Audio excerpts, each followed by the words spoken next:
오늘의 말씀은 다니엘서 8장 1절부터 27절까지의 말씀입니다. 제가 먼저 읽겠습니다. 나 다니엘에게 처음 나타난 환상 후 벨사살 왕 제3년에 다시 한 환상이 나타나니라. 내가 환상을 보았는데 내가 그것을 볼 때에 내 몸은 엘람 지방 수산성에 있었고 내가 환상을 보기는 을레 강변에서이니라. 내가 눈을 들어 본즉 강가에 두 뿔 가진 수량이 섰는데 그 두 뿔이 다 길었으며 그중 한 뿔은 다른 뿔보다 길었고 그 긴 것은 나중에 난 것이더라. 내가 본즉 그 수량이 서쪽과 북쪽과 남쪽을 향하여 받으나 그것을 당할 짐승이 하나도 없고 그 손에서 구할 자가 없으므로 그것이 원하는 대로 행하고 강하여 졌더라. 내가 생각할 때에 한 수렴소가 서쪽에서부터 와서 온 지면에 두루 다니되 땅에 닿지 아니하며 그 염소의 두 눈 사이에는 현저한 뿔이 있더라. 그것이 두 뿔 가진 수량 곧 내가 본 바 강가에 섰던 양에게로 나아가되 분노한 힘으로 그것에게로 달려가더니 내가 본즉 그것이 수량에게로 가까이 나아가서는 더욱 성내어 그 수량을 쳐서 그 두 뿔을 꺾으나 수량에게는 그것을 대적할 힘이 없으므로 그것이 수량을 땅에 엎드러뜨리고 짓밟았으나 수량을 그 손에서 벗어나게 할 자가 없었더라. 수렴소가 스스로 심히 강대하여 가더니 강성할 때에 그 큰 뿔이 꺾이고 그 대신에 현저한 뿔 넷이 하늘 사방을 향하여 났더라. 그중 한 뿔에서 또 작은 뿔 하나가 나서 남쪽과 동쪽과 또 영화로운 땅을 향하여 심히 커지더니 그것이 하늘 군대에 미칠 만큼 커져서 그 군대와 별들 중에 몇을 땅에 떨어뜨리고 그것들을 짓밟고 또 스스로 높아져서 군대의 주제를 대적하며 그에게 매일 드리는 제사를 없애버렸고 그의 성소를 헐었으며 그의 악으로 말미암아 백성이 매일 드리는 제사가 넘긴 바 되었고 그것이 또 진리를 땅에 던지며 자의로 행하여 형통하였더라. 내가 들은즉 한 거룩한 이가 말하더니 다른 거룩한 이가 그 말하는 이에게 묻되 환상에 나타난 바 매일 드리는 제사와 망하게 하는 죄악에 대한 일과 성소와 백성이 내준받으며 짓밟힐 일이 어느 때까지 이를꼬 하매 그가 내게 이르되 2300 주야까지니 그때의 성소가 정결하게 되리라 하였느니라. 나 다니엘이 이 환상을 보고 그 뜻을 알고자 할 때에 사람 모양 같은 것이 내 앞에 섰고 내가 들은즉 을레강 두 언덕 사이에서 사람의 목소리가 있어 외쳐 이르되 가브리엘아 이 환상을 이 사람에게 깨닫게 하라 하더니 그가 내가 선 곳으로 나왔는데 그가 나올 때에 내가 두려워서 얼굴을 땅에 대고 엎드리매 그가 내게 이르되 인자야 깨달아 알라 이 환상은 정한 때 끝에 관한 것이니라. 그가 내게 말할 때에 내가 얼굴을 땅에 대고 엎드려 깊이 잠들매 그가 나를 어루만져서 일으켜 세우며 이르되 진노하시는 때가 마친 후에 될 일을 내가 내게 알게 하리니 이 환상은 정한 때 끝에 관한 것임이라. 내가 본 바 두 뿔 가진 수량은 곧 메대와 바사 왕들이요 털이 많은 수렴소는 곧 헬라 왕이요 그의 두 눈 사이에 있는 큰 뿔은 곧 그 첫째 왕이요 이 뿔이 꺾이고 그 대신에 내 뿔이 났은즉 그 나라 가운데서 내 나라가 일어나되 그의 권세만 못하리라.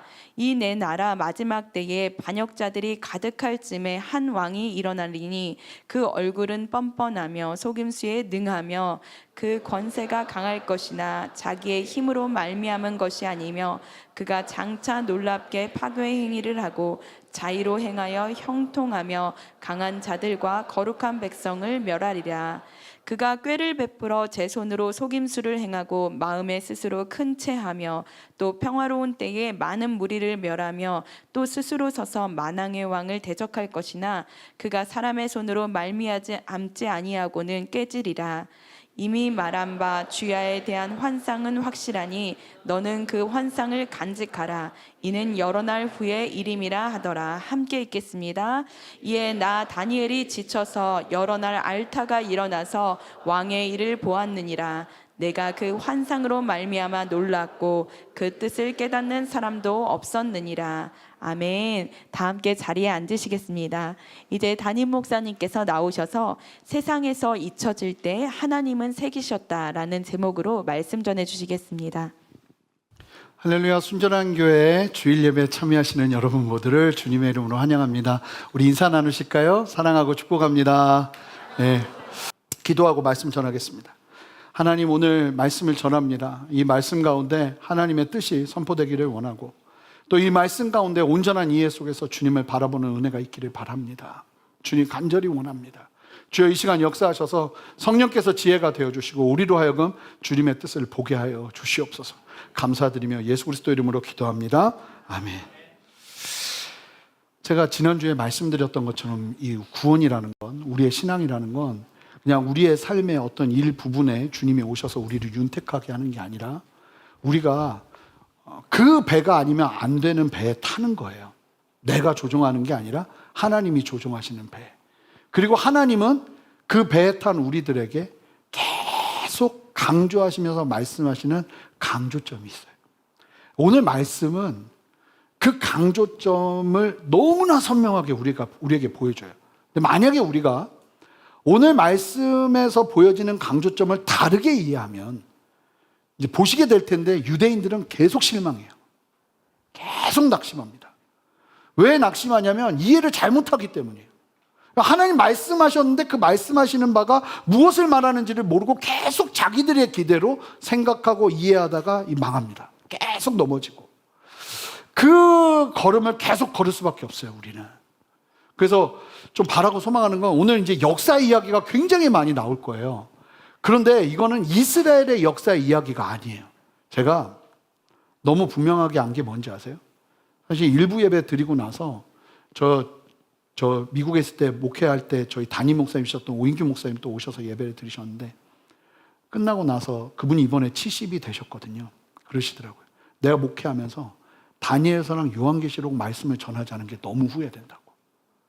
그거를 전했어야 성도들이 정말 이 땅을 어떻게 살아야 되는지를 봤을 텐데 어려워할까 봐 전하지 않았다는 거예요. 저는 너무 격려가 되더라고요. 그러면서 저한테 그 다음은 요한계시록을 강의해보라고. 왜 웃으시죠? 너무 그래서 아니라고. 일단 한참 있다가 하겠다고. 근데 그런 이야기가 나올 정도로 이 다니엘서는요. 저는 오늘 말씀 준비하면서 너무 분명하게 한 게 뭔지 아세요? 신약 성경의 예고편이에요. 이 다니엘서가 신약 성경과 우리가 살아야 될 이미와 아직, 주님이 다시 오셔서 끝날 그 모든 세상의 예고편이에요. 이거를 보여주는 거거든요. 그게 오늘 말씀의 어떻게 보면 핵심이에요. 그걸 볼 거기 때문에 이게 이스라엘의 역사가 아니에요. 우리의 이야기예요. 그 우리의 이야기를 함께 이해하면서 주님 안에서 온전한 은혜를 누리는 저 여러분 되었으면 좋겠습니다. 그래서 여기서 정신 잠깐 놓으면 여기는 어디고 나는 누구? 이렇게 됩니다. 그러니까 정신 똑바로 다 같이 차리면서 연도수를 따라가면서 하나님의 메시지를 온전히 깨달아 그 은혜 위에 함께 서는 저와 여러분 되었으면 좋겠습니다. 오죽하면 이렇게 말하겠습니까? 진짜 이 다양한 이야기들이 나와요. 그런데 이 이야기의 핵심을 분명하게 봐야 돼요. 그리고 하나님은, 말씀은요, 그냥 이야기가 아니라 역사의 실제적인 능력으로 이 말씀이 드러나는 걸 이스라엘 백성들은 계속 봅니다, 이제. 다니엘도 보기 시작하고요. 그래서 말씀은 그냥 하나님의 말씀 수준을 뛰어넘어 세상을 끌어가는 하나님의 실제예요. 그거를 믿음의 눈으로 함께 바라보고 나아가는 시간이 되기를 바랍니다. 아시는 것처럼 환상을 총 4번 보는데 첫 번째 환상을 지난주에 우리가 보았죠. 벨사살 왕 원년에.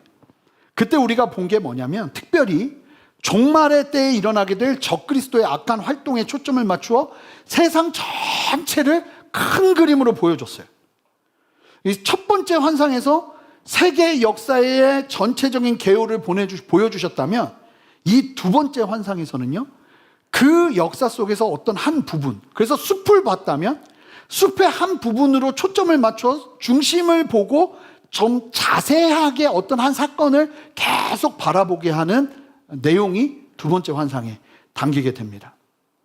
총 4번의 환상을 보는 다니엘인데 오늘 환상 이후에도 다리오 왕 때 한 번, 이제 바사 왕으로 나라가 바뀌고 이 바사 제국, 페르시아 제국이 서고 난 다음에 다리오 왕 때 한 번, 고레스 왕 때 한 번, 총 4번을 더 보게 돼요. 이 3번째 환상은 예수님의 초림. 예수님이 2000년 전에 이 땅에 오셔서 십자가의 죽음과 그 이후에 일어날 일들이 사실은 이때 예언이 돼 있었어요. 근데 못 알아들어요. 다니엘이 맨 마지막 27절에 얘기하거든요. 내가 전했지만 사람들이 못 알아들었다고. 하나님은 사실은 얘기를 하셨어요. 그리고 4번째 환상은 세상의 마지막에 있을 예수님의 재림 전에 일어날 일들과 재림을 통해 일어날 영광스러운 일들이 예언이 돼요. 기가 막히죠.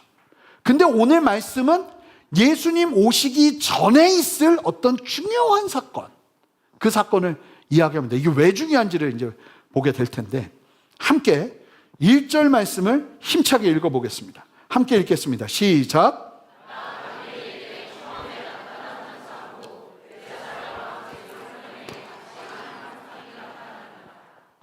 벨사살 왕 제3년이면 제가 지난주에 말씀드렸는데 뭐 기억 못 하셔도 돼요. 그냥 계속 들으시면 돼요. 기원전 553년이 벨사살 왕 원년이에요. 3년이 지났으니까 기원전 550년경입니다. 이때가 어떤 때냐면 바사 제국 고레스 왕이 힘을 갖기 시작하는 때예요. 그래서 바사 제국을 메대와 바사를 통합시키고 막 일어나고 있는 시점이었고 정확하게 이때로부터 12년 후에 바벨론은 멸망당합니다. 바사 제국에 의해서. 그래서 이 당시에 다들 누구에게 관심이 있었냐면 바사 왕 고레스에게 관심이 있었어요. 오늘날 우리 전 세계가 트럼프한테 난리가 나는 것처럼 그 사람 한마디 때문에 막 나라들이 난리가 나잖아요. 관세 몇 퍼센트 막 겁을 이만큼 완전 제가 볼 땐 거의 그냥 깡패예요. 이만큼 얘기했다 갑자기 쭉 줄여가지고 이것도 많은데 은혜처럼 느끼게 막 그러는 일들을 하는 트럼프 한 사람에게 전 세계가 초점을 맞추는 것처럼 고레스 왕에게 그런 초점을 맞추고 있었어요. 그런 초점을. 그러다 보니까 벨사살 왕의 아버지가 같이 통치하고 있었잖아요. 니보니두스라는 사람이 고레스한테 위협을 느끼고는 리디아, 이집트하고 동맹을 모색하기 시작할 때예요. 이때가. 근데 재밌는 사실은 페르시아 제국이 리디아, 이집트, 애굽 그리고 바벨론까지 다 먹어버려요. 강력한 나라가 세워지는 거죠.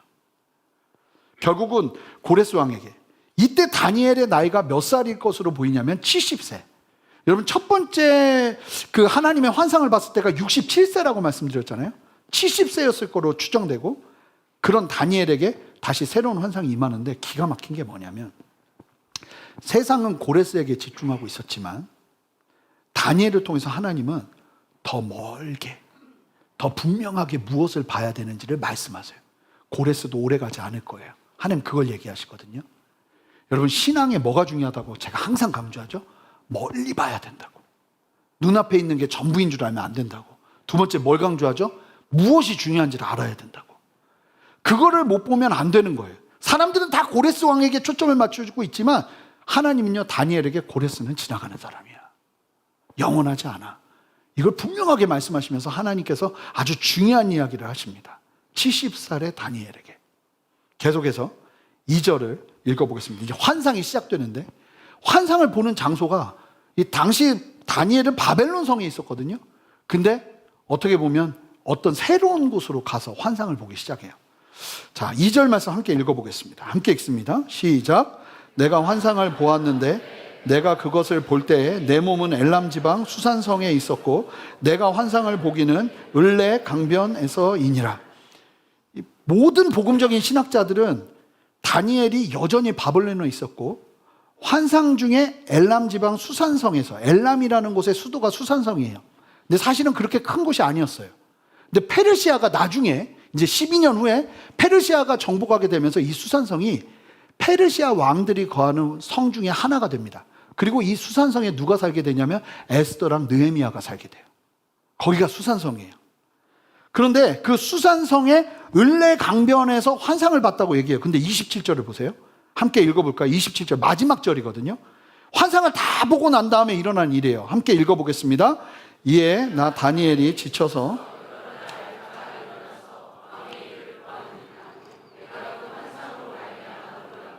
그 뜻을 깨닫는 사람도 다니엘이 한참을 앓다가 지쳐 여러 날을 누웠어요. 왜? 말씀 때문에. 말씀이 너무 힘든 거예요. 오늘 환상을 보고 너무 힘든 거예요. 여러분, 말씀 때문에 알아눕는 역사가 일어나길 바랍니다. 이게 다른 것 때문에 알아눕는 게 아니라 막 말씀이 날 너무 힘들게 해. 이 말씀이 날 너무 괴롭게 해. 그러면서 막 확 알아누운 거예요. 다니엘이 이 말씀을 보고 나서. 근데 보면 뭐라고 말해요? 내가 그 환상으로 말미암아 놀랐고 그 여러 날을 앓다가 일어나서 왕의 일을 봤다고 그랬잖아요. 아니, 목사님이 정치 끝났다고 얘기했는데 무슨 얘기예요? 다니엘은 그럼에도 불구하고 어떤 간간히 어떤 바벨론 성에서 나라적인 일들을 감당하고 있었어요. 왜냐하면 벨사살은 다니엘을 몰라요. 근데 니보니두스는 다니엘과 같이 일했던 사람이에요. 행정적인 일을 같이 했던 사람이거든요. 그 니보니두스가 왕이 됐을 때 다니엘에게 이제 어떻게 보면 은퇴하는 다니엘에게 왜 그런 거 있잖아요. 그 공적인 일을 잘 하시던 분들이 은퇴하고 나면 또 다른 곳에서 좀 일을 하시는 것처럼 다니엘이 그렇게 일을 하고 있었던 거예요. 그런데 뭐라고 말하냐면 환상이 깨고 나서 바벨론 성으로 바로 가잖아요. 한 300km가 넘게 떨어진 곳이니까 그럴 수 없거든요. 그러니까 다니엘이 바벨론 성에 있을 때 환상 중에 수상궁의 을레강변에서 환상을 보기 시작하는 내용이 펼쳐진 거예요. 다니엘 환상은 그 울레강변에서 펼쳐지는데 오늘 말씀을 보면 먼저는 환상이 쭉 설명이 돼요. 그리고 나서 이 환상의 내용 때문에 사실은 다니엘이 쓰러져요. 그러자 하나님께서 천사 가브리엘을 부르셔서 이 천사의 이름이 직접 언급되는 건 여기가 처음이에요. 천사가 언급되는 건 가브리엘하고 미가엘입니다. 미가엘은 천사장이고 가브리엘은 메신저예요. 메신저의 역할을 감당하는 천사인데 이 가브리엘에게 다니엘에게 설명해 주라고 그래요. 그래서 가브리엘이 다니엘을 깨워서 설명을 하는 내용이 이어집니다. 근데 제가 만약에 환상 내용 쭉 설명하고 설명하는 내용 또 쭉 설명하면 모두가 기뻐하지 않을 거예요. 너무 길어져요. 그래서 오늘 말씀 속에서 그냥 어떤 그림들을 보여드리면서 한 번에 설명을 좀 해드릴게요. 그러면서 이해하는 게 더 빠를 것 같아요. 자, 을레강변에서 환상이 보이기 시작하는데 첫 번째, 양이 보입니다. 자, 그림을 보여주시면 이 순양이 보이는데요. 순양이 보이는데 맨 처음에 이 뿔 두 개가 있는데 이 뿔이 원래 작은 뿔이었어요. 더 작은 뿔. 근데 환상을 보기 시작하는데 이 뿔이 점점 이렇게 커지는 거예요. 그리고는 이 순양이 어떻게 하냐면 서쪽과 북쪽과 남쪽을 향해 받기 시작하는데 뭐 원하는 대로 막 강해지는 거예요. 이 양이. 그러더니 나중에 천사 가브리엘이 설명을 하는데 이 양은 메대와 바사라고. 원래는 메대가 더 큰 나라였어요. 근데 고레스가 바사를 왕이 되기 시작하면서 바사를 키우기 시작하면서 이 바사가 고레스를 먹죠. 그러면서 이 페르시아 제국이 바벨론 제국을 삼킬 거라는 걸 말씀해 주세요. 그리고는 제국이 될 거라는 걸 말씀해 주시는 거예요. 그러니까 여러분 아시잖아요. 벨사살 왕이 이 고레스 왕이 그러니까 그 뭐라고 그러죠? 점령을 하고 그 앞에 점령을 하고 포위를 하고 있을 때 잔치를 벌였을 때 다니엘이 그 잔치에 부름을 받잖아요. 다니엘은 이미 알고 있었어요. 뭘 알고 있었냐면 이제 바벨론은 끝난다는 거예요. 그러니까 의연하게 하나님의 뜻을 전할 수 있었던 거예요. 영원한 나라가 아니라 이제 끝난다는 거 알고 있었으니까. 근데 기가 막힌 게 뭐냐면 하나님이 왜 이때부터 보여주시냐면 이때부터 일어나는 일들을 환상을 듣는 사람들이 계속 듣고 확인하게 돼요.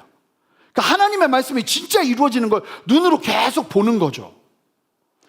그러면서 이 페르시아 제국을 상징하는 순양을 먼저 보게 됩니다. 그러면서 이게 페르시아 제국이 될 거라는 걸 이 다니엘이 천사를 통해서 알게 돼요.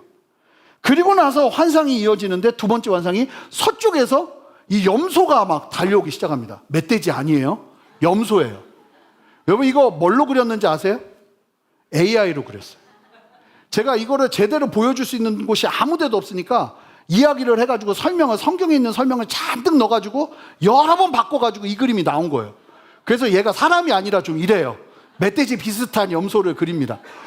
근데 이 염소예요. 염소라고 그냥 믿음으로 바라보세요. 자, 염소인데 이 염소가 서쪽에서 등장해요. 좀 이따가 가브리엘이 뭐라고 그러냐면 이 서쪽에서 등장하는 염소가 헬라 제국이라고 그래요. 헬라 제국이 실제로 서쪽에 있었거든요. 헬라 제국의 큰 뿔을 가진 염소가 얼마나 빠른지 땅에 발이 닿지도 않게 엄청나게 빠르게 다가와서 순 양을 치는데 양이 그냥 죽어버려요. 그러면서 치는데 이게 누구를 가리키는 거였어요? 첫 번째 왕을 가리키는 거예요. 알렉산더 대왕. 알렉산더 대왕이 굉장히 빠르게 점령을 하잖아요. 온 세계를. 그 모습을 보여주는 거예요. 그러면서 두 뿔을 가진 순양을 쳐서 이깁니다. 그러더니 다음 그림을 보세요. 원래 있던 뿔이 꺾이고 그 뒤로 뿔이 나기 시작하는데 하늘을 향해서 뿔 4개가 나오기 시작해요. 뿔 4개가. 사방을 향해서 나오는 이 꿈을, 이 환상을 다 본 거예요. 그러면서 이 네 뿔을 가진 염소에 대한 환상을 가브리엘이 해석을 해주는데, 자, 불을 켜시고요. 21절, 22절 한 목소리로 읽겠습니다. 얘기를 합니다. 가브리엘이 설명해 주는 내용이에요. 함께 보겠습니다. 시작. 털이 많은 수렴소는 곧 헬라 왕이요, 그의 두 눈 사이에 있는 큰 뿔은 곧 첫째 왕이요, 이 뿔이 꺾이고 그 대신에 네 뿔이 났은즉 그 나라 가운데서 네 나라가 일어나되 그의 권세만 못하리라. 수렴소가 헬라 제국인 거예요. 그리고 첫 번째 왕은 알렉산더 대왕을 말하는 거예요. 그리고 그 큰 뿔이 꺾이고 네 나라가 일어나는 건 실제로 있었던 알렉산더 대왕이 자식이 없이 죽습니다. 요절하거든요. 그러자 그 부하 4명이 나라를 나눠 갖기 시작합니다. 그런데 그 나라들이 첫 번째 나라만 못하다는 거예요. 그 말 그대로 이루어지는데 더 기가 막힌 건 다니엘 시대의 헬라는요, 알려지지 않은 곳이었어요. 어떤 곳이었냐면 이 아테네, 스파르타, 더베, 고린도 등 독립된 도시국가들이 서로 지들끼리 싸우느라고 정신없는 곳이 헬라 지역이었다고요. 세계의 패권을 장악할 만한 힘이 없던 시기였단 말입니다. 그런데 하나님께서 이스라엘 백성들에게 다니엘로 하여금 다니엘에게 오늘 하시는 말씀을 딱 주시고 전하게 하시거든요. 다니엘의 이야기를 본단 말이에요. 나중에 보면 굉장히 어려운 일이 일어나는데 이스라엘 백성들이 다니엘서를 읽으면서 버텨요. 그러니까 계속 보면서 실제로 말씀이 이루어지는 걸 눈으로 보기 시작하는 거예요. 헬라 제국이 페르시아를 이겨버려요. 그걸 눈으로 보기 시작하는 거예요. 그러면서 하나님의 뜻이 이루어지는 걸 막 보면서 이 사람들이 이 환상이 가리키는 마지막을 주목하기 시작해요. 하나님이 그렇게 얘기하시는 거예요. 그래서 마지막에 있을 얘기만 하시는 게 아니라 이게 어떻게 진행될 것인지를 환상으로 자세하게 보여준 다음에 역사로 일어나는 걸 직접 보게 합니다. 그래서 이스라엘 백성들이 뭐 소름이 끼치면서 이 말씀을 막 대하기 시작하는 일들이 벌어지는 거예요. 그러면서 마지막에 이제 이야기하는 환상의 중요한 내용이 펼쳐지는데 끔찍한 장면이 펼쳐져요. 이 환상을 왜 주셨는가? 그 목적이 나오는데 4개의 뿔들 중에 아까 본, 잘 안 보이시더라도 한번 보여주시면 그 염소의 4개의 뿔들 중에 한 뿔에서 작은 뿔이 나오기 시작해요. 그러니까 내 왕국 중에 어떤 한 나라에서 일어나는 왕일 거라는 거예요. 자, 다시 불을 켜주시면 그 4개의 뿔들 중에 한 뿔이 남쪽과 동쪽과 영화로운 땅을 향하여 아주 커지는데, 영화로운 땅은 어디겠어요? 팔레스틴, 이스라엘. 거기까지 차지하게 되는 그곳에서 새로운 왕이 나온다는 거예요. 근데 이 뿔이 보니까 어떻게 하냐면 하늘 군대와 많은 별들을 떨어뜨려요. 짓밟아요. 그리고 하늘 군대의 주제, 곧 하나님을 대적하고 매일 드리는 제사를 없애버리고 성소를 헐어버리고 진리를 땅에 던지고 자의로 행동하는 모습이 보여집니다. 이 장면을 가브리엘 천사가 설명을 하거든요. 내 나라의 마지막 때에 한 왕이 일어날 텐데 뭐라고 말하냐면 그 왕은 얼굴이 뻔뻔하고 속임수에 능하고 권세가 강해질 거라고 얘기해요. 그런데 그 힘이 자기 힘이 아니래요. 누구 힘이에요? 원수 마귀가 주는 힘이라는 거예요. 여러분, 세상 권세 중에 마귀의 힘을 등에 업고 일어나는 권세가 있어요. 그리고 이 권세들은 역사 때마다 어떤 일이 있었냐면 교회를 박해했어요. 실제로 일어나는 일들이 일어난다는 거예요. 지금 이 이스라엘 백성들에게 얘기해 주는데 헬라 제국의 4개 나라 중에 한 왕이 일어날 텐데 그 왕이 팔레스틴 지역으로 와서 종교 말살 정책을 펼칠 거라는 거예요. 근데 그 힘이 원수 마귀가 주는 힘 안에서 그 일들을 감당하게 될 거라는 거죠. 여러분, 그러니까 시대를 잘 보셔야 돼요. 여러분, 어떤 영역은 원수 마귀가 주는 힘을 덧입어서 일어나는 일들이 있어요. 그걸 잘 분별하는 게 필요하겠죠. 그러면서 이 가브리엘이 원수 마귀가 주는 힘을 등에 입고 일어나는 왕이라고 하면서 이 왕이 무엇을 하는지를 얘기하는데 24절, 25절을 자세히 좀 함께 읽으면서 보겠습니다. 뭐라고 말하느냐면, 자, 24절, 25절 보세요. 여러분들이 읽어주세요. 시작. 잘 보시면서 읽으셔야 돼요. 이 장면 그대로가 나중에 신약 성경에서 그대로 이야기가 돼요. 자, 그래서 이걸 보셔야 돼요. 24절, 25절 한 목소리 읽습니다. 시작.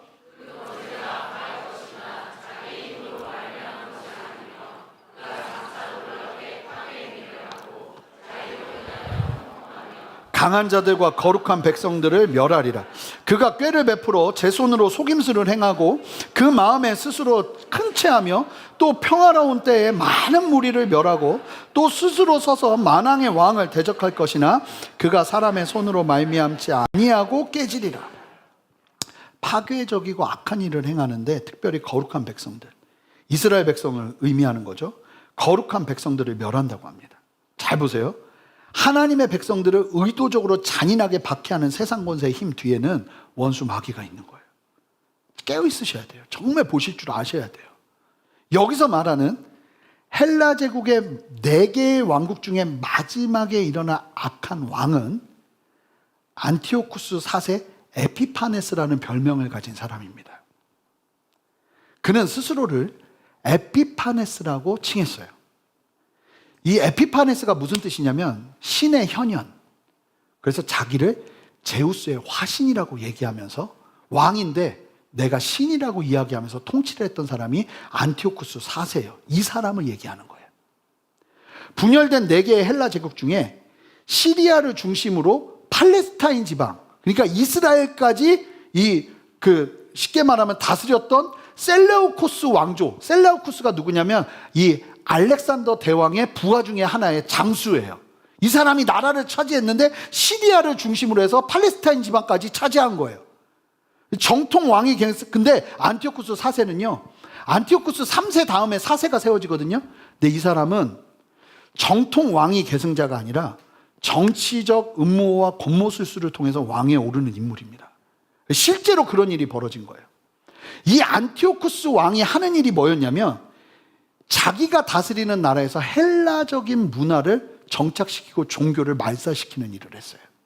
자, 오늘 본문을 조금 더 이해하기 위해서, 그러면 이스라엘의 역사, 다니엘이 선포하고 난 다음에 이 다리오 왕이 다스리기 시작하고 아시는 것처럼 고레스 왕이 다스리기 시작하는 페르시아 제국이 펼쳐지는 그 초반 시점에 이 고레스 칙령이 벌어지면서 이스라엘 첫 번째 포로기한이 이루어집니다. 자, 하나님의 역사와 하나님의 비전과 하나님의 꿈을 가진 사람들이 이 다니엘서 8장 이후에 어떤 일을 경험하게 되는가? 오늘 말씀이 일어나는 안티오쿠스 4세가 일어나기까지 400년이라는 시간이 걸리거든요.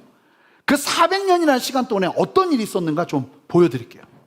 자, 보시면 먼저 기원전 538년에 수르바벨과 함께 유다인들이 예루살렘 1차 귀환을 합니다. 그리고 516년에 제2성전이 완공됩니다. 왜 제2성전이냐면 솔로몬 성전은 파괴됐잖아요. 두 번째 성전을 다시 완공한 거예요. 이 사람들은 와서 목숨 걸고 한 게 뭐냐면 엄청 고생했어요. 이 성전 재건하느라고. 포로였던 사람들이 모여가지고 성전을 재건하니까 얼마나 힘들었겠어요. 바벨론 성전 파괴 이후에 70년 만에 다시 성전을 재건하게 돼요. 제2성전이 완공이 되고, 그리고 난 다음에 458년에 바벨론 2차 귀환이 일어납니다. 아시는 것처럼 성전 제공 때, 이 성전이 지어질 때 학개와 스가랴 선지자를 통해서 하나님이 약속하시는 게 새 예루살렘이에요. 예루살렘의 부흥. 근데 이게 성전을 짓고 나도 이루어지지 않아요. 그리고 난 다음에 기원전 458년에 바벨론 2차 귀환이 일어나는데 에스라라는 사람이 율법을 가지고 개혁을 하기 위해서, 신앙개혁을 하기 위해서, 종교개혁을 하기 위해서 귀환합니다. 근데 이 사람들이요, 실패해요. 그러면서 성벽 재건을 하려고 그랬는데 성벽 재건이 쉽게 말하면 파산이 일어납니다. 공격을 받으면서. 그러자 기원전 444년에 느헤미야가 3차 귀환을 하면서 예루살렘 성벽을 며칠 만에 재건하죠? 52일 만에 재건해요. 그러면서 실제적으로 하나님이 약속하고 하나님이 말씀하신 명령대로 성전을 짓고 성벽을 재건한 일을 딱 완성했단 말입니다. 그러면 어떤 일이 일어나야 돼요? 학개와 스가랴를 통해서 예언한 말씀이 막 이루어져야 되는데 이스라엘은요, 그 다음부터 비실비실돼요. 한 100년 동안 정신을 못 차리다가 기원전 332년에 알렉산더 대왕이 무혈 입성을 해버립니다. 너무 강력하니까 덤비지도 못해요. 무혈 입성을 해서 헬라 제국이 삼켜버려요. 제국 지배가 시작이 돼요. 그리고 난 다음에 323년 알렉산더가 사망이 되고 헬라 제국이 분열이 되잖아요. 그 사이에 잠깐 이 헬라 제국이 막 정신없다 보니까 이 독립이 일어나는 것처럼 보이는 그 사이를 틈타서 애굽이 또 잡아먹어요. 그래서 기원전 301년에 이 애국의 프톨레마이오스 왕조의 지배를 받게 됩니다. 팔레스타인이 짧은 시간. 그러다가 기원전 198년에 다시 셀레우코스 왕조가 그 헬라의 네 제국 중에 시리아를 점령했던 그 왕조가 다시 팔레스타인들을 먹으면서 안티오쿠스 3세가 이 팔레스타인 지역을 차지하게 됩니다. 그러니까 보세요. 하나님의 나라의 회복은커녕 계속 비실비실하다가 나라를 빼앗겨요. 2번이나 빼앗겨요. 그러니까 이스라엘 사람들이 다, 유대인들이 다 멘붕이 오는 거예요. 아니 말씀대로 했는데 왜 이런 일이 일어나지? 그런데 더 큰 멘붕이 이제 일어나게 돼요. 안티오쿠스 3세의 후임인 안티오쿠스 3세는요 종교 관영 정책을 펼쳤어요. 니네들 신앙 인정한다. 근데 이 4세는 완전히 이 사람은 진짜 정신병자예요. 에피파네스라고 별명이 돼 있잖아요. 에피파네스가 무슨 뜻이냐면 신의 현현, 제우스의 아들 뭐 이런 뜻이란 말입니다. 제우스의 현현? 이런 의미로 에피파네스를 했는데 유대인들이요 이 사람이 얼마나 싫었으면 언어 유희를 해요. 그래서 에피마네스라고 불렀습니다. 에피파네스라고 안 하고 에피마네스라고 부른 거예요. 에피마네스는 무슨 뜻인지 아세요? 미친놈. 너무 미우니까 이 사람이 이 신의 현현이 아니라 미친 자라고 이야기를 하면서 에피마네스라고 부른 거예요. 이 안티오쿠스 4세, 다니엘서 2번째 환상에서 가리키고 있는 이 4개의 뿔 중에 새롭게 일어난 뿔이 수많은 하나님의 백성들을 핍박하게 될 거라는 그 환상이 가리키는 그것이 실제로 눈앞에 이루어지기 시작합니다. 그러니까 유대인들이 깜짝 놀라는 거예요. 그러면서 이 에피마네스라고 불렸던 에피파네스가 무슨 짓을 하는가? 안티오쿠스 4세는 이스라엘의 역사 속에서 한 번도 있지 않았던, 아무리 진짜 막장을 달려도 일어나지 않았던 최악의 핍박을 가하기 시작해요.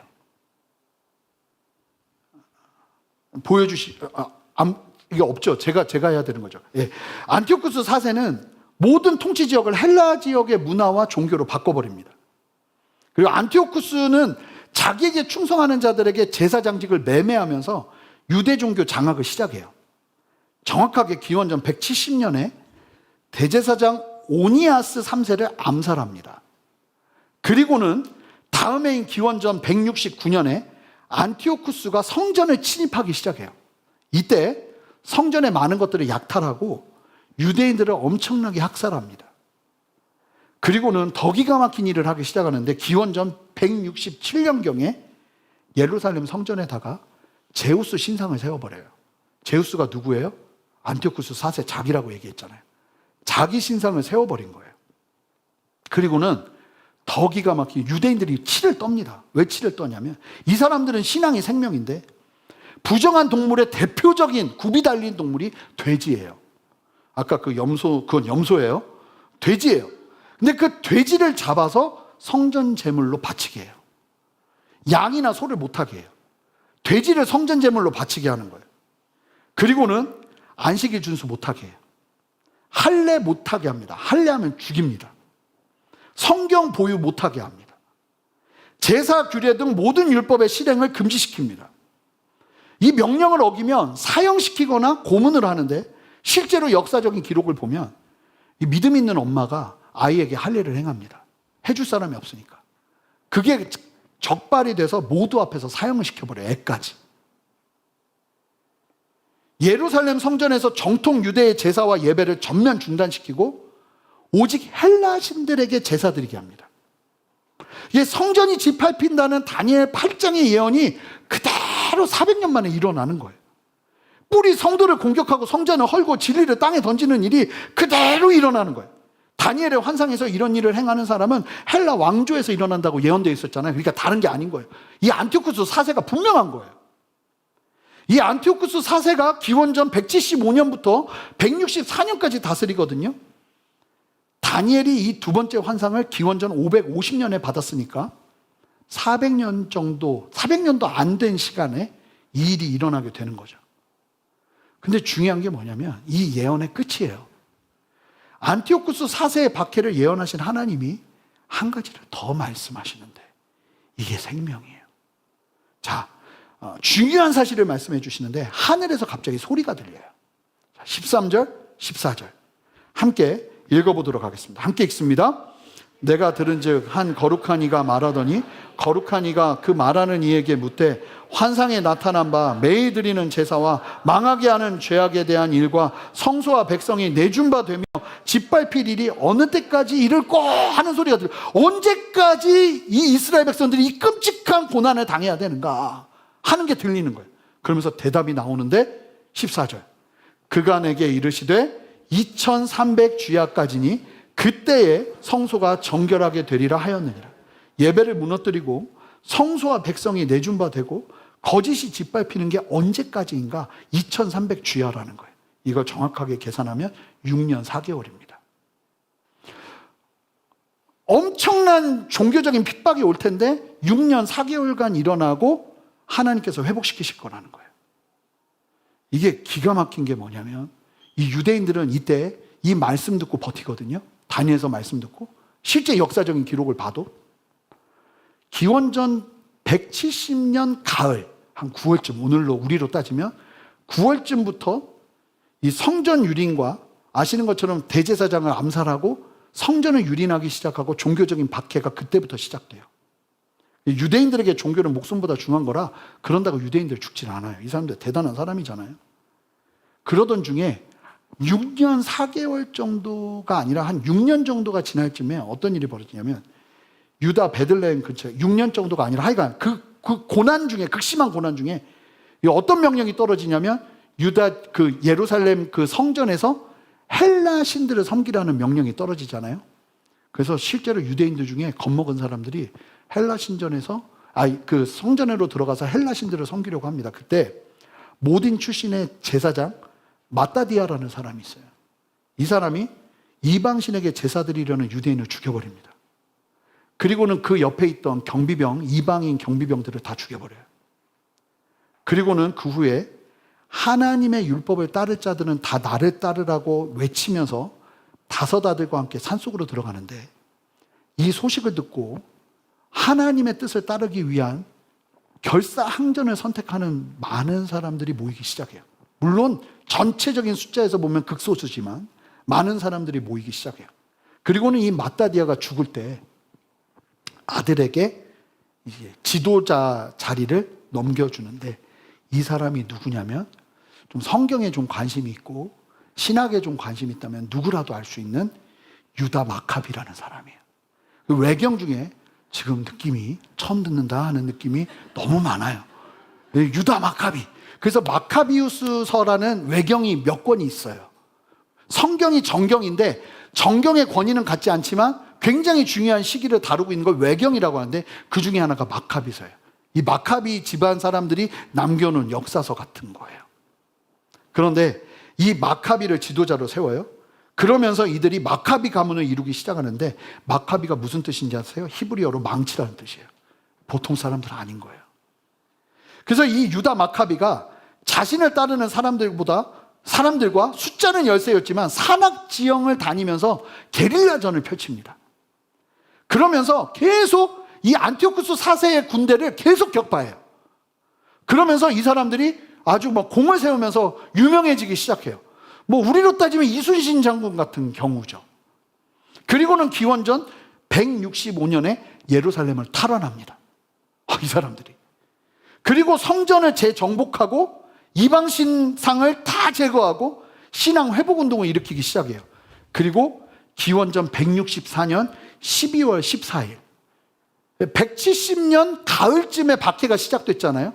9월이라고 보면 9월, 10월, 11월, 12월 정확하게 6년 4개월이 지난 시점이 기원전 164년 12월 14일에 성전 정결 예식을 벌이는데, 성전 재봉헌은 하는데 8일 동안 성전에다 촛불을 켜놓고 하나님께 감사하면서 축제를 벌여요. 이게 유대 명절 수전절 한우카가 됩니다.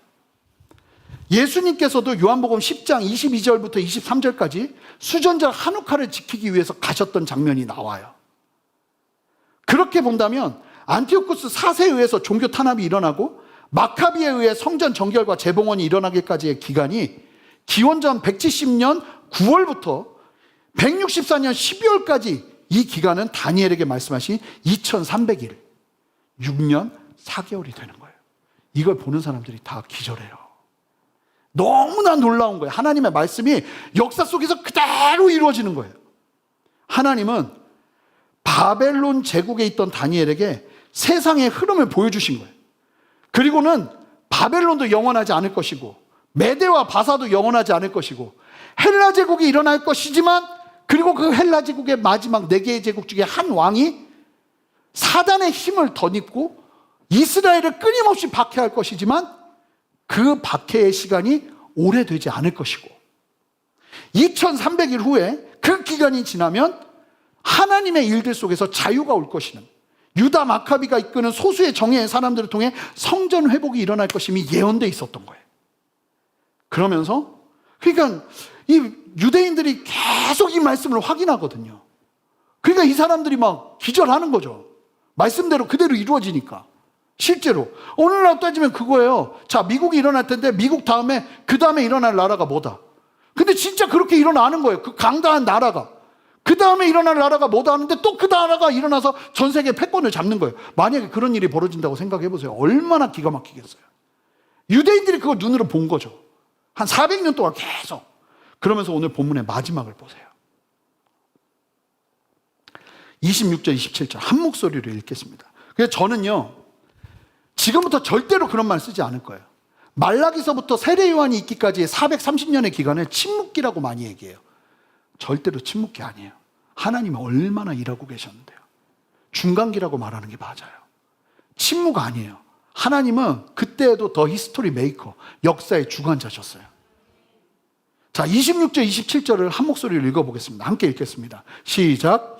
이에 말한 바 주야에 대한 환상은 확실하니 너는 그 환상을 간직하라. 이는 여러 날 후의 일임이라 하더라. 이에 나 다니엘이 지쳐서 여러 날 알타가 일어나서 왕의 일을 보았느니라. 내가 그 환상으로 말미암아 놀랐고 그 뜻을 깨닫는 사람도 없었느니라. 이 환상과 해석을 주신 이유가 뭐냐면 환상을 간직하라고. 여기서 간직하라는 얘기는 숨기라는 게 아니라 기록하여 전하라는 거예요. 그래서 27절에서 다니엘이 이 뜻을 깨달은 사람이 아무도 없었다고 그러잖아요. 무슨 얘기예요? 간직했다는 게 전하기 시작했다는 거예요. 그리고 기록하기 시작했다는 거예요. 그런데 저 이 말씀 보다가 와, 깜짝 놀란 거예요. 왜 하나님이 다니엘이 67세일 때, 70세일 때 환상을 주시고 기록하게 하셨을까? 그러면 다니엘은요, 하루 24시간이 모자랄 정도로 바쁜 때를 지냈던 사람이었어요. 근데 정치 세계에서 떨어져서 한가한 시간, 이제 67세가 된 그 시점부터 하나님이 환상이 임해서 그걸 적을 시간이 있는 거예요. 다니엘이 유대인들을 돌보고 말씀을 기록하기에 너무나 좋은 시간이 펼쳐진 거예요. 여러분, 저는 이 말씀을 보면서 은퇴의 시기에 오히려 하나님 안에서 할 수 있는 것이 더 많을 수 있겠다는 생각이 들더라고요. 아멘 아닙니까? 아멘 아닙니까? 제가 보면요, 30, 40대는 50대도 너무 바빠. 60대는 헌신할 수 있는 건강과, 요즘은 더 건강해져가지고 헌신할 수 있는 건강과 시간이 엄청 많아요. 제가 미국에 있는 큰 교회 가면요, 그 교회 투어해 주시는 분들 다 은퇴하신 분들이에요. 교회 헌신하고 하나님 나라 위해서 살고. 여러분, 오히려 그때 내가 끝나는구나가 아니라 하나님 위해서 할 수 있는 일들이 얼마나 많아지는 건데, 그때는 연륜도 있어가지고 또 달라요. 일하는 게 막 이렇게 하지 않는단 말입니다. 여러분들 안에 소망이 있기를. 저도 마찬가지예요. 뭐 아직 멀은 일이지만 은퇴한다고 해도 끝이 아니죠. 제가 할 일이 얼마나 많겠어요. 하나님 위해서 해야 될 일들이 너무 많은 거예요. 제가 죄송해요. 그 오인규 목사님 말씀을 드려서 설교 끝나고 나더니 저한테 내 나이가 70이야. 하나님이 나에게 주시는 이유가 있었네 그러시더라고요. 맞는 거예요, 여러분. 그러니까 하나님이 왜 환상을 그때 줬겠어요? 다니엘이 그걸 받아 적을 시간이 있었어요. 그 당시에 종이가 아닌 양피지에다가 자세하게 글을 기록해야 되니까 엄청나게 많은 시간이 필요해요. 그걸 기록해서 이스라엘 사람들로 하여금 읽게 하고 시대를 보게 하는 길을 열어준 거예요. 근데 여기서 이제 마지막으로 향해 가는데 오늘 우리가 기억해야 될 중요한 사실이 있어요. 자, 그러면 정말 중요한 게 뭐냐면 이런 환상을 보면 마카비가 성전 정결을 하고 난 후에 이스라엘이 기대가 돼야 되잖아요. 기원전 142년에 실제로 어떤 일이 벌어지냐면 마카비 가문의 시몬이라는 사람이 유대 자치국을 수립하면서 유대 지역에 이스라엘이 다시 독립을 합니다. 이때 사람들이 엄청 기대를 해요. 드디어 그래서 마카비 이 집안에 메시아가 나올 줄 알았다. 이런 생각들 한 사람들이 굉장히 많았어요. 왜냐하면 정치적인 메시아를 기대하고 있었으니까. 그러면서 세워진 왕조가 하스몬 왕조라는 왕조예요. 근데 이때 왕이요, 왕권과 제사장직을 같이 가지면서 절대 권력을 소유합니다. 그러면서 종교가 세속화되기 시작해요. 이 상황을 견디지 못하고 신앙의 중심을 지키기 위해서 일어나는 운동 속에서 누가 등장하느냐?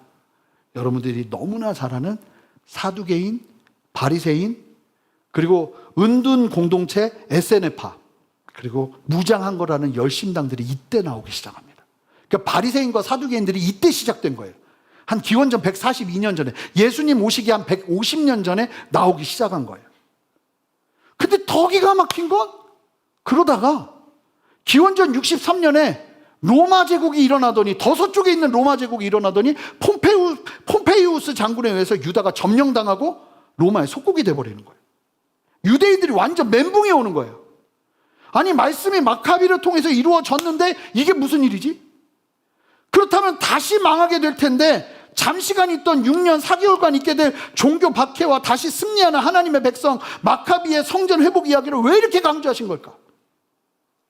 근데 제가 다니엘서 강해를 하면서 정말 분명하게 알게 된 게 뭐냐면요, 다니엘서는요, 이 땅의 어떤 지점이 목표점이 아니에요. 이 다니엘서에 집중되는 주제는 종말이에요. 나라의 종말에 선 다니엘과 비교하셔야 돼요. 다니엘에게 더 큰 시각을 주는 거예요. 그건 멸망이 아니야. 세상의 종말이 실제로 있을 거야. 근데 이게 기가 막힌 게 뭐냐면 안티오쿠스 4세가 벌이는 일이 나중에 종말의 때에 있을 적그리스도의 그림자라는 거예요. 이제 앞으로 두 번의 환상을 통해서 예수 그리스도의 십자가 구속과 재림에 있을 일들에 대한 예언이 되는데, 마지막에 있을 일들의 그림자처럼 나중에 이스라엘 민족이 극심한 종교적인 박해를 받으면서 2300주야 동안 경험하게 되지만 그리 오래 가지 않고 결국은 하나님의 나라가 승리하는 걸 봤잖아요. 이 확장판을 종말의 때에 보게 될 거예요. 이걸 얘기하고 싶은 거예요. 이게 여기서 끝나는 게 아니라 이 확장판이 우리가 살 세상의 마지막에 일어날 일임을 보여주시기 위해서 이 말씀이 있었다는 거예요. 세상의 마지막에도 이런 일이 있을 것임을 말씀하시기 위함인 거예요. 우리는 신약 성경을 통해서 안티오쿠스랑 똑같은 존재를 발견하게 됩니다. 실제로 역사적 기록에 의하면 마카비 혁명을 이끈 경건한 유대인들과 독실한 유대인들을 하시딤이라고 불렀어요. 이 하시딤이라고 불리는 사람들이 어떻게 그 핍박에 6년 4개월을 버텼냐면 6년 4개월이면 된다 하는 믿음이 다니엘서를 읽으면서 일어났대요. 그러니까 말씀은요, 역사의 길잡이요 소망의 등불이 되는 줄 믿습니다. 근데 이 안티오쿠스 4세랑 똑같은 사람이 신약에 등장해요. 그게 누구냐면 바로 적그리스도예요. 마태복음 24장 21절이 말하는 대환란, 요한계시록 6장에서 9장이 말하는 대환란, 마지막 때에 주님 오시기 직전에 있게 될 교회가 함께 통과해야 될 대환란, 여러분, 이 환란을 상징적으로 의미해서 우리의 기독교의 역사, 이미와 아직 사이의 시대 속에서 잠시 일어나는 그 환란으로 볼 수가 없는 이유가 여기 있는 거예요. 실제로 마지막에 심각한 대환란이 있게 될 거예요. 7년이라고 이야기하는 사람들이 많거든요. 그건 이제 9장을 보면서 이야기하게 됩니다. 적그리스도에 대한 성경적인 예언을 볼게요. 보세요. 자, 안티오쿠스 4세를 기억하시죠? 지금 우리가 본 말씀. 적그리스도를 뭐라고 설명하느냐면 계시록 13장 7절에서 적그리스도가 성도들과 싸워 이길 거라고 그래요. 데살로니가 후서 2장 4절에서 자기를 하나님이라 칭하며 성전에 앉게 될 거라고 그래요. 제우스 신상을 이 성전에다가 집어넣은 안티오쿠스랑 똑같아요. 계시록 13장 13절에 적그리스도가 큰 이적을 행하며 하늘에서 불이 내려오게 하면서 현혹할 거라고 그래요. 계시록 17장 12절에서 13절에서 이 적그리스도에게 열 왕과 함께 짐승이 한 뜻을 가지고 권세를 준다고 그래요. 여러분, 실제로 그런 권세가 일어난다니까요. 그런 어떤 세력들이 일어난다니까요. 이게 강력한 어둠의 힘을 힘입어서 무언가를 하는 사람들이 일어난다니까요. 그리고 계시록 13장 16절에서 17절에 보면 666표 없이 경제활동이 불가하고 순교자들이 있게 될 것이 예언되는 말씀이 선포돼요. 안티오쿠스 4세의 핍박과 종교 전쟁은 마지막 종말에 있을 적그리스도의 대환란의 그림자인 거예요.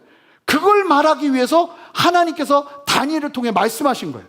이 말씀을 기억하는 우리는 마지막 때에 이 안티오쿠스의 박해와 마카비의 혁명으로 인해 일어나는 그 종교적인 자유와 참된 하나님의 나라가 잠시나마 이루어지는 그 세상의 일들을 통해서 마지막에 있게 될 그림자를 예고편처럼 보여주셨다는 거예요. 그래서 여러분, 우리가 믿음의 눈을 가지고 시대를 바라보고 상황을 바라보면서 함께 서는 은혜가 반드시 필요하다는 겁니다. 하나님의 말씀은 살아 역사하는 실제라는 사실을 반드시 기억하셔야 돼요. 그러니까 룰루랄라 흥청망청 그렇게 세상이 전부인 것처럼 그렇게 세상 살아가면 된다는 거예요? 안 된다는 거예요? 정말 위험하다는 거예요. 70세가 된 다니엘에게 하나님이 왜 말씀하셨는가? 여러분 보세요. 하나님은요, 잊혀진 자를 사용하세요. 기억하세요. 양치기였던 가족에게 잊혀졌던 다니엘을 하나님은 기억하셨고요. 어린 사무엘에게 나라의 흥망성쇠를 말씀하셨어요. 모두에게 잊혀진 80세 모세에게 하나님은 소망을 주시기 시작하셨죠. 하나님은 능력 있는 자에게 비밀을 나누지 않으세요. 하나님을 경외하는 자와 나누세요. 잊혀져도 하나님을 경외한다면 하나님이 우리를 쓰실 거예요. 그러면서 하나님이 다니엘에게 원하는 건 하나예요. 전하라는 거예요. 지금 들은 얘기. 전하라는 거예요. 그리고 다니엘은 기록에 남겼고 그것이 전파되면서 수많은 사람들이 그 말씀을 듣고 실제적으로 역사적인 고난과 환란을 이겨냅니다. 그리고 사도 요한을 통해서 우리에게 요한계시록을 주시고 서신서들을 주시면서 이 땅을 살아가는 우리들이 이 땅이 무한할 것처럼 생각하는 것이 아니라 이 땅이 유한함을 인정하며 주님 앞에 담대히 서는 은혜가 우리에게 있어야 된다는 거예요. 여러분, 하나님을 바라보시면서 여러분들의 지금의 어려움들을 이겨내시기를 바랍니다.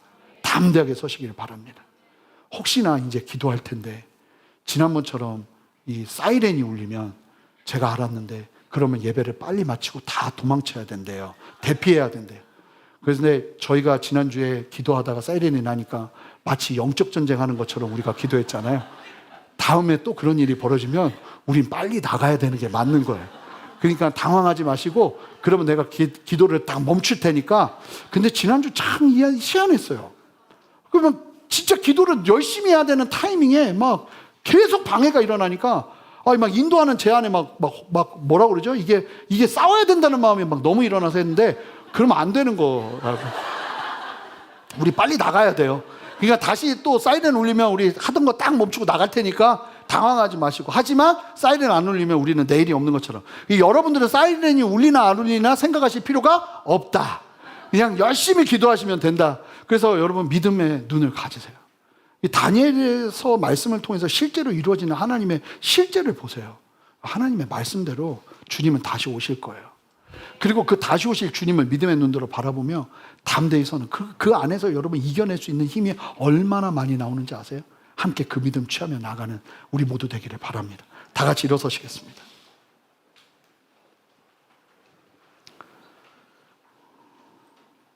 우리 옆에 분에게 좀 고백할까요? 마라나타, 주님은 다시 오십니다.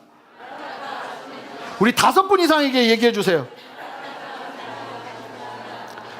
우리 다 같이 함께 한 목소리로 주님 다시 오실 때까지 찬양합시다. 함께 고백합니다. 주님 다시 오실 때까지 나는 이 길을 가리라. 좁은 문 좁은 길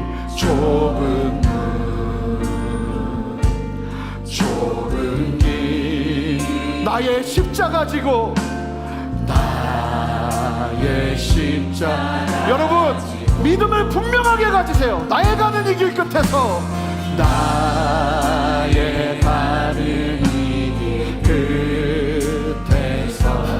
나는 말씀이 이루어지지 않는 것 우리의 오해예요. 하나님의 말씀은 반드시 이루어집니다.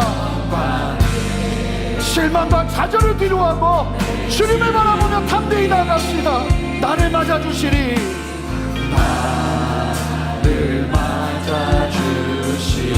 함께 선포합니다. 주님 다시 오실 때까지 나는 일어나 달려가리라. 주의 영광 온 땅 덮을 때 나는 일어나 노래하리.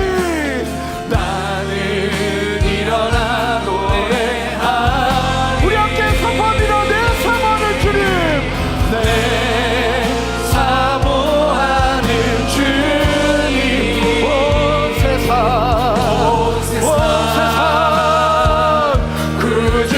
굳으시라. 내 사모하는 주님, 내 사모하는 주님, 영광의 왕이시라.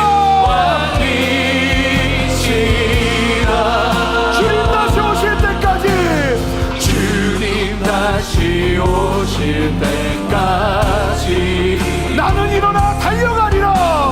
나는 일어나 달려가리라. 주의 영광 온 땅. 우리 교회요 다 같이 눈에 두 손을 들고 선포합시다. 나는 일어나 노래하리. 내 사모하는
여러분 어떤 면에서는 말씀이 지금 여기서 이루어져야 되고 성취돼야 되고 이러면요 계속 실망해요. 말씀은 이 땅 죄악으로 물들어서 쓰러져가고 넘어져가고 결국은 하나님께서 다 뒤엎으셔야 되는 이 땅의 최종적인 목표가 있지 않아요. 물론 이 땅이 쓸모없다는 게 아니라 우리가 이 땅을 살아내지만 이 땅을 살아내는 우리의 궁극적인 목표와 목적과 눈도 주님의 마지막에 함께하고 있어야 된다는 거예요. 그 믿음이 없으면 이스라엘 백성들처럼 말씀이 이루어지지 않는다고 실망하고 내 생각대로 되지 않는다고 실망하면서 계속 좌절해요. 그런데 이 영원한 시각을 가지면 하나님의 말씀이 내 생각과 다르다 할지라도 계속 그 말씀을 신뢰하면서 주님이 기뻐하는 삶을 살아가게 되는 거예요. 여러분들의 중심에 무엇이 있습니까? 우리 함께 이 시간 다 같이 두 손을 들고 기도할 때 예수 그리스도 다시 오실 주님이 나의 마음의 중심에 자리 잡기를 원하오니 이 시간 나의 심령과 나의 신앙을 바꾸어 주시옵소서. 아니란 나의 믿음을 바꾸어 주시옵소서. 마라나타 주 예수여 어서 오시옵소서. 하나님 믿음의 고백이 내 안에 일어나기를 원합니다. 주여 내 안에 주님을 향한 믿음 부어 주시옵소서. 함께 주님의 이름 한번 간절히 부르며 기도합니다. 주여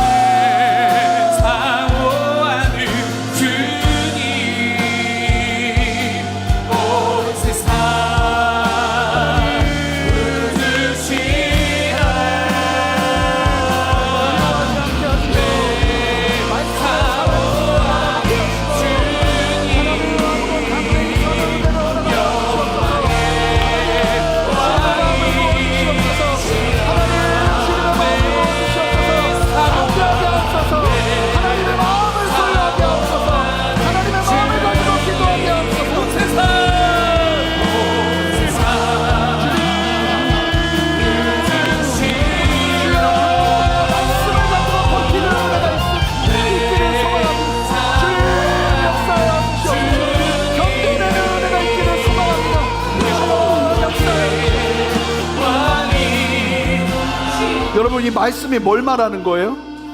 마지막 때에도 환난이 있을 텐데 뭐 하라는 거예요? 그냥 견뎌야 된다는 거예요. 말씀 신뢰하고.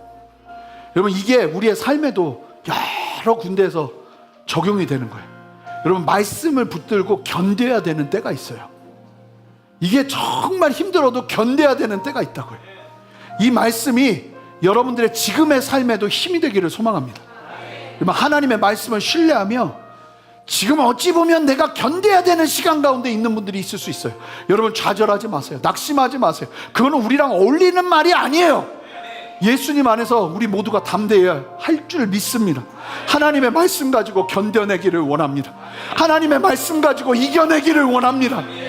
디모데에게 금찬 때도 나눴던 말씀인데요, 바울이 그 어려운 수많은 핸디캡을 가지고 있는 디모데에게 하는 말이 뭔지 아세요? 계속하라. 계속해라. 하나님이 오늘 우리에게 도전하세요. 여러분, 마지막 때에도 버텨야 된다면 우리의 삶의 자리에서도 말씀 의지하고 견뎌야 될 때가 있어요. 우리 다 같이 눈을 감고 그런 분들만 믿음의 두 손을 드시기 바랍니다. 하나님, 지금의 이 시간을 내가 견뎌내기를 원합니다. 다시 힘을 갖고 주님 안에서 견뎌내기를 원합니다. 주여, 나에게 주의 마음을 부어 주시옵소서. 하나님의 마음을 부어 주시옵소서. 함께 주님의 이름 한번 간절히 부르며 기도합니다. 주여, 하나님 역사하시는 주님을 찬양합니다. 하나님 은혜를 부어 주시옵소서. 하나님 역사하여 주시옵소서. 하나님 함께하여 주시옵소서. 하나님의 인도하심과 다스리심에 아버지 함께 함께하여 주시옵소서. 아멘. 주여 역사하여 주시옵소서. 주여 이끌어 주시옵소서.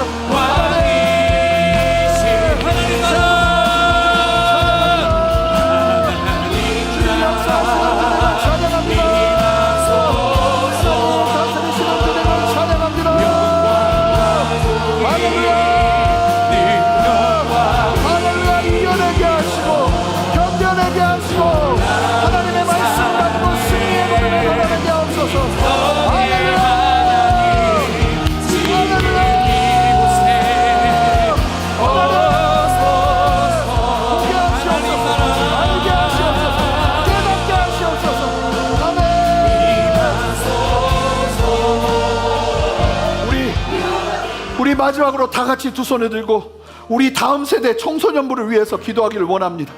2박 3일 금요일부터 주일까지 있게 되는 수련회 기간 동안 하늘의 문을 열어 주시옵소서. 우리 다음 세대들이 주님을 만나는 역사를 보게 하여 주시옵소서. 예수님 만나게 하여 주시옵소서. 주님 만나 주시옵소서. 우리 간절히 주님의 이름 한번 부르며 기도합니다. 주여, 하나님 우리 다음 세대들을 주님 손에 올려드립니다.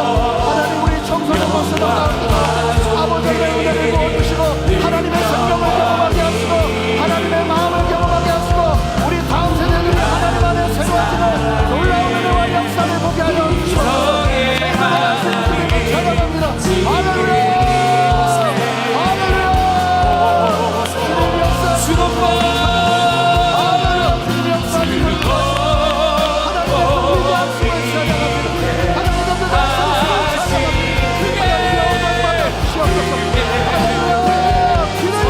주시옵소서. 할렐루야. 길을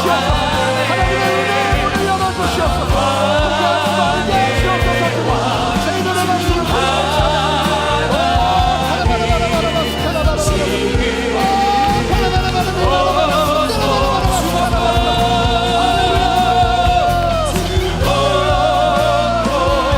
문을 열어주시옵소서. 함께 하시옵소서. 저희들의 말씀을 살아계신 하나님, 우리로 하여금 하나님의 그 살아있는 말씀은 역사의 길잡이요 소망의 등불이 됨을 다시 한번 깨닫고, 이 말씀이 하나의 문자로 머무는 것이 아니라 우리의 삶과 시대를 이끄는 하나님의 분명한 길이 됨을 온전히 믿음의 눈으로 바라보며, 지금 내 눈앞에 보여지는 응답이 없다 할지라도 실망하지 아니하고 말씀을 신뢰하며 영원한 그 나라, 주님 다시 오시는 그때를 바라보며 이겨낼 수 있는 힘을 우리 모두에게 주시기를 소망합니다. 성도에게 가장 큰 격려가 무엇입니까? 무언가가 내가 원하는 게 잘 되는 것입니까? 한시적으로 있다 없어질 그것에 소망 두지 않게 하시고 영원한 소망, 다시 오실 예수 그리스도, 주님을 믿음으로 말미암아 구원받는 나의 인생을 분명한 구원의 시각으로 바라보며 이 땅 살아내게 하여 주시옵소서. 이 시간 구원의 확신이 없는 자들에게 친히 찾아가셔서 구령의 은혜를 허락하여 주십시오. 건져 주십시오. 주님, 이 시간 예수 그리스도를 믿음으로 바라보는 은혜를 허락하여 주십시오. 다 눈을 감겠습니다. 주님 앞에 여러분들이 좀 표시를 하셔야 돼요. 주님, 내가 예수 그리스도를 나의 구주로 믿고 따르는 인생을 살겠습니다. 영접하신 분 말고, 지금 영접해야 되시는 분들 계신다면 주님이 지금 여러분들을 부르고 계세요. 다 눈을 감고 그런 분들만 믿음의 손을 드시기 바랍니다. 하나님, 지금 손에 드는 아버지 그 걸음을 주님께서 기억해 주시고, 하나님 그 믿음의 고백 위에 역사되는 하나님의 은혜와 역사를 보게 하여 주시옵소서. 감사드리며 예수 그리스도 이름으로 기도합니다. 아멘. 우리 주님께 영광의 박수 올려드리겠습니다.